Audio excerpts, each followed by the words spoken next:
आता आपल्या महाराष्ट्रामध्ये भरपूर अशा योजना आहेत। त्या योजनेच्या माध्यमातून महाराष्ट्राच्या गरीब महिलांसाठी, गरीब नागरिकांसाठी, पुरुषांसाठी किंवा मुलांसाठी वेगवेगळ्या योजना आणत असतं। म्हणजे महाराष्ट्र शासनाने योजना आणून जास्तीत जास्त नागरिकांना याचा फायदा व्हावा त्यासाठी शासन वेगवेगळी योजना घेऊन येत असते। जसे की आता लाडकी बहीण योजना, गोरगरीब महिलांना लाडकी बहीण योजनेच्या माध्यमातून दर महिन्याला त्यांच्या खात्यामध्ये 1500 रुपये जमा केले जातात।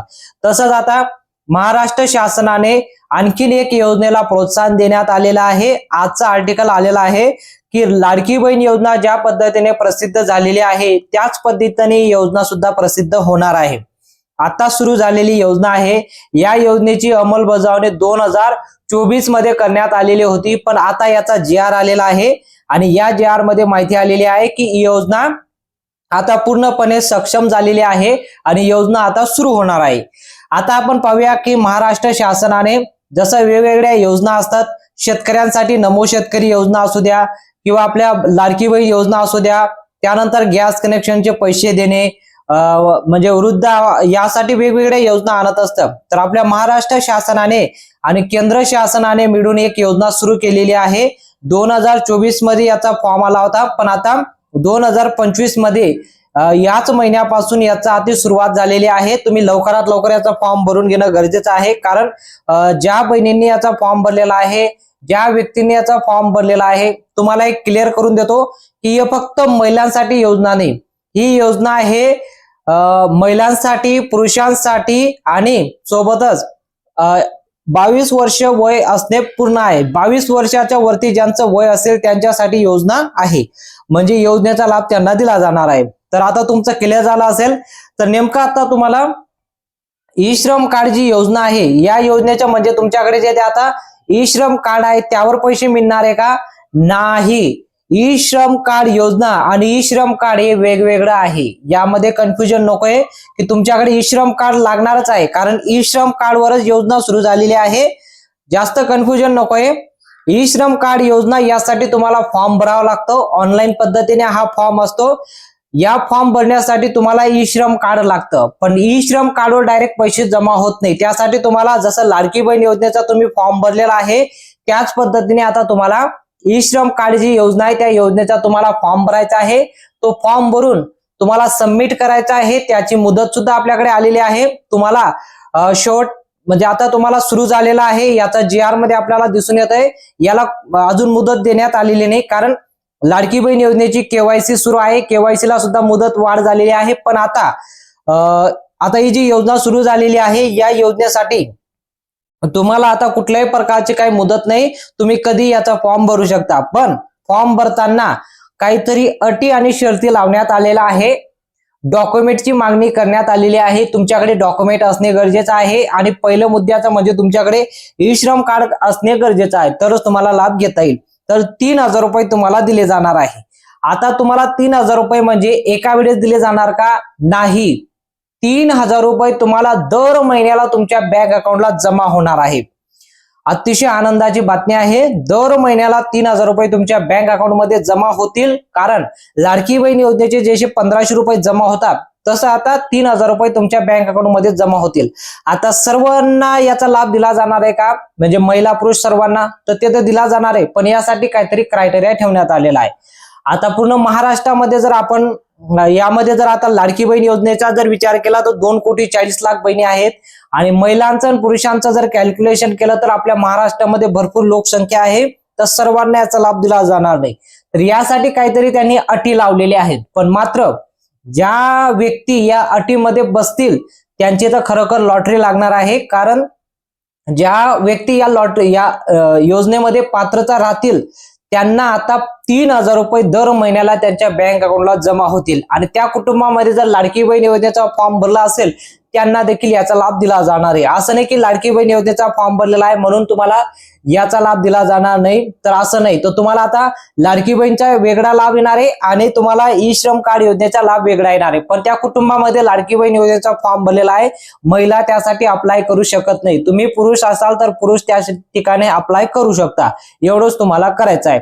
तर आपण या व्हिडिओच्या माध्यमातून आज जाणून घेणार आहोत की ई श्रम कार्ड जो फॉर्म आहे ती जी आता सुरुवात झालेली आहे, ऑफलाईन आहे की ऑनलाईन आहे, याचा फॉर्म कसा भरायचा, कोणकोणते डॉक्युमेंट लागणार आहे, याची सर्व माहिती आपण या व्हिडिओच्या माध्यमातून पाहणार आहोत. तुमच्यासाठी अतिशय महत्त्वाचे अपडेट आलेले आहे. आजच तो जी आर आलेला आहे. अवघ्या दोन तासापूर्वीच हा जी आर आलेला आहे. पूर्ण जी आर वाचून तुम्हाला माहिती सांगतोय, म्हणून तुमच्यासाठी माहिती घेऊन आलोय. व्हिडिओला नक्की लाईक करा.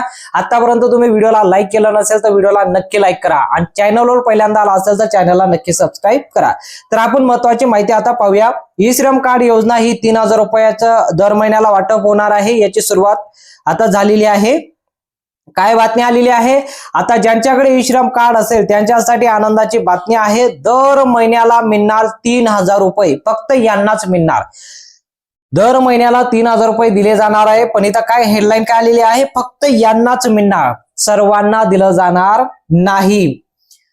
आता सर्वांना याचा लाभ जर दिला असता तर आपल्या महाराष्ट्रामध्ये भरपूर लोकसंख्या आहे, तुम्हाला आताच सांगितलं. तर काही ठराविक क्रायटेरिया त्यांनी लावलेले आहे. मात्र जर तुम्ही या क्रायटेरियामध्ये बसत असाल तर तुमची नक्की लॉटरी लागेल आणि ई श्रम कार्डच्या माध्यमातून तुमच्या खात्यात पैसे नक्की जमा होतील.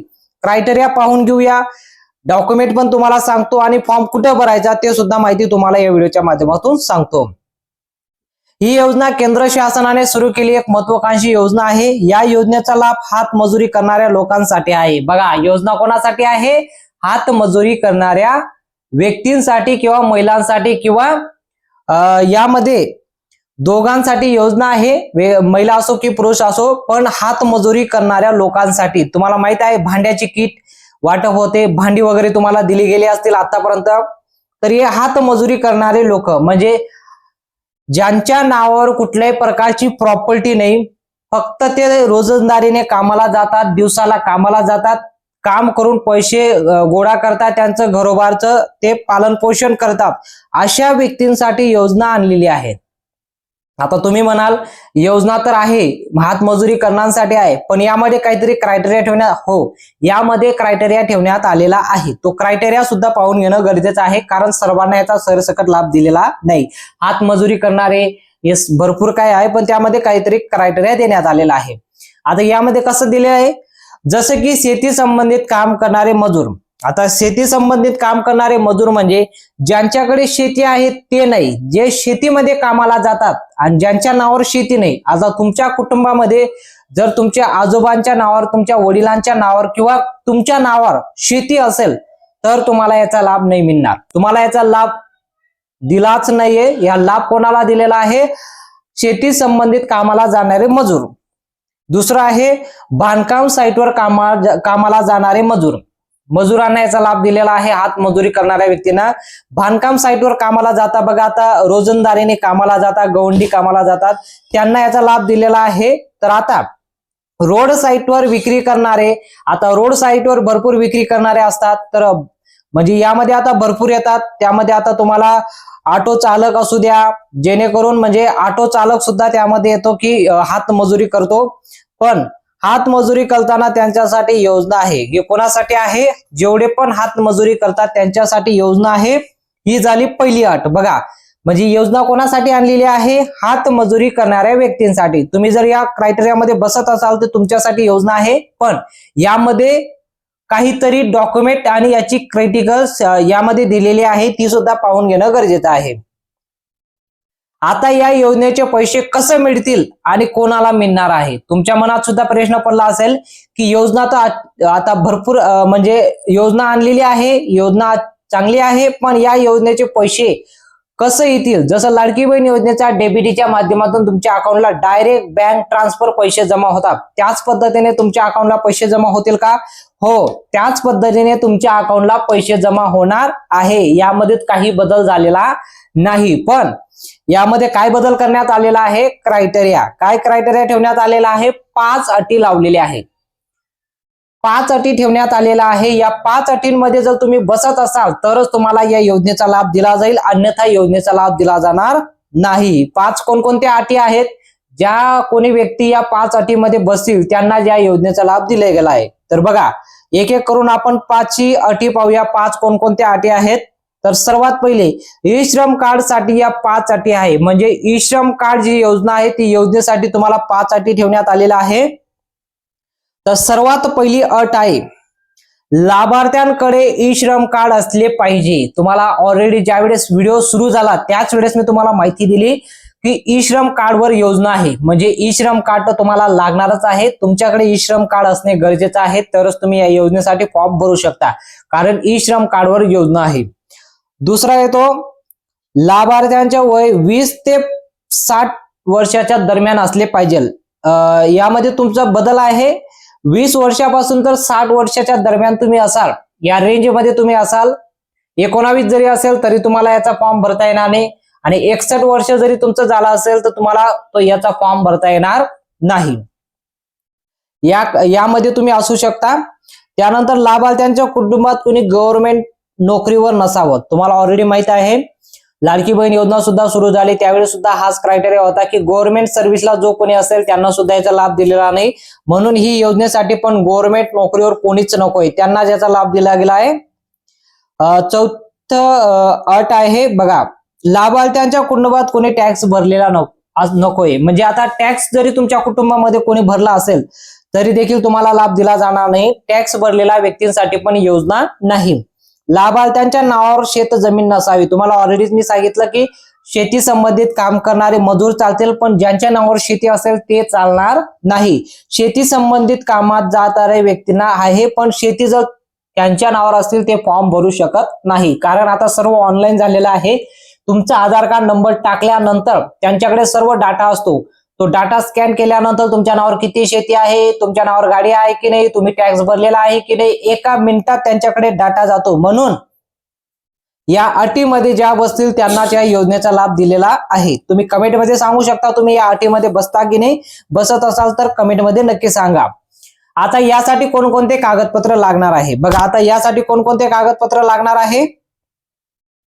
ई श्रम कार्ड साठी आवश्यक कागदपत्रे, पहिला असणार आहे आधार कार्ड, इथं कंपल्सरी आहे। आता कुठली योजना असू द्या, राज्य शासनाची, केंद्र शासनाची, त्यासाठी आधार कार्ड आता लागतच। दुसरा आहे ration card, ration card compulsory आहे। ई श्रम कार्ड तर तुम्हाला लागणारच आहे, तुम्हाला माहितच आहे ई श्रम कार्ड शिवाय योजना नाही। बँक पासबुक, तुम्हाला जर लाडकी बहीण योजनेचे पैसे जसं तुमच्या बँक अकाउंटला जमा होतात त्याच पद्धतीने आता ई श्रम कार्डवर जे पैसे जमा होणार आहे त्यासाठी तुम्हाला बँक पासबुकची गरज लागणार आहे, तुम्हाला लागेल। त्यानंतर तो मतदान कार्ड सुद्धा तुम्हाला लागणार आहे। 2 पासपोर्ट साईज फोटो सुद्धा तुम्हाला द्यावे लागतील। मोबाईल क्रमांक, म्हणजे तुम्हाला एक मेसेज येईल तुमचा फॉर्म अप्रूव्ह झालेला आहे असा मेसेज तुम्हाला येणार आहे, त्यासाठी तुम्हाला मोबाईल क्रमांक लागेल आणि एक अर्ज नमुना लागेल। बघा असे 8 कागदपत्राची मागणी आहे। अर्ज नमुना ज्यावेळेस तुम्ही फॉर्म भरणार त्यावेळेस तुम्हाला तो अर्ज नमुना दिला जाणार आहे। हे 7 डॉक्युमेंट तुमच्याकडे असणे गरजेचे आहे, तरच तुम्हाला याचा फॉर्म भरता येईल। तर आता उरलेला प्रश्न, या योजनेसाठी फॉर्म कसं भरायचा। या योजनेसाठी फॉर्म भरण्यासाठी तुम्हाला ऑफलाईन पद्धत देण्यात आलेली आहे। सध्या तरी ऑफलाईन सुरू झालेला आहे, ऑनलाईन अजून याची काही अपडेट आलेली नाही। ऑफलाईन पद्धतीने तुम्ही अर्ज करू शकता। तर अर्ज करण्यासाठी तुम्ही सीएससी सेंटरला जायचं। सीएससी सेंटरला जाऊन तुम्ही त्या 5 अटीमध्ये बसत असाल तर तुम्ही या 7 डॉक्युमेंट तुम्ही जमा करायचे आहे। हे 7 डॉक्युमेंट जमा करून ऑफलाईन पद्धतीने सीएससी सेंटरला जाऊन तिथून एक फॉर्म घ्यायचा, ई श्रम कार्ड योजनेचा फॉर्म घ्यायचा। ई श्रम कार्ड योजना ही आता सुरू झालेली आहे। ई श्रम कार्ड योजनेचा फॉर्म घ्यायचा, हे डॉक्युमेंट त्याला जॉईन करायचं, जॉईन करून तुम्ही त्याचा फॉर्म भरू शकता। 15 दिवसानंतर तुम्हाला एक मेसेज येईल की तुमचा फॉर्म अप्रूव्ह झालेला आहे। अप्रूव्ह झाल्यानंतर जसे याची ऑनलाईन पद्धत सुरू होईल तुम्हाला एक मेसेज येईल की ऑनलाईन तुमचा फॉर्म अप्रूव्ह झालेला आहे। अप्रूव्ह झाल्यानंतर तुमचं बँक अकाउंटला दर महिन्याला तुम्हाला पैसे जमा व्हायला सुरुवात होणार आहे। सध्या तरी ऑफलाईन आहे, पण लवकरच याची ऑनलाईन पद्धत सुद्धा सुरू होणार आहे। याचं पोर्टल सुद्धा तयार केलं जाणार आहे। जसं लाडकी बहीण योजनेचं पोर्टल तयार झालेलं आहे त्याच पद्धतीने आता तुम्हाला ई श्रम कार्ड योजनेचं पोर्टल तयार केलं जाणार आहे आणि याचा फॉर्म ऑनलाईन सुद्धा भरता येईल। पण आता सध्या ऑफलाईन भरणं सुरू आहे। तुम्ही ऑफलाईन भरू शकता किंवा थोडा वेट करून तुम्ही ऑनलाईन भरू शकता। योजनाला काही मुदत नाही, याचा कधीही तुम्ही फॉर्म भरू शकता, जेणेकरून तुम्ही ऑफलाईन भरून घेणं सुद्धा गरजेचं आहे आणि ऑनलाईन भरणं सुद्धा गरजेचं आहे। तुम्हाला जे योग्य वाटेल ते योग्य तुम्ही करू शकता। आता तुम्ही कमेंटमध्ये सांगू शकता तुम्ही ई श्रम कार्ड योजनेसाठी फॉर्म भरलेला आहे की नाही, आणि तुम्ही ई श्रम कार्ड काढलेला आहे की नाही ते सुद्धा कमेंटमध्ये सांगू शकता। माहिती जर तुम्हाला आवडली असेल तर व्हिडिओला नक्की लाईक करा, जास्तीत जास्त लोकांना ही माहिती शेअर करा, जेणेकरून सर्वांना ही माहिती पोहोचली पाहिजे। आणि या व्हिडिओला नक्की लाईक करा आणि चॅनलवर पहिल्यांदा आला असेल तर चॅनलला नक्की सबस्क्राईब करा। भेटूया पुढच्या मोठ्या अपडेट मध्ये।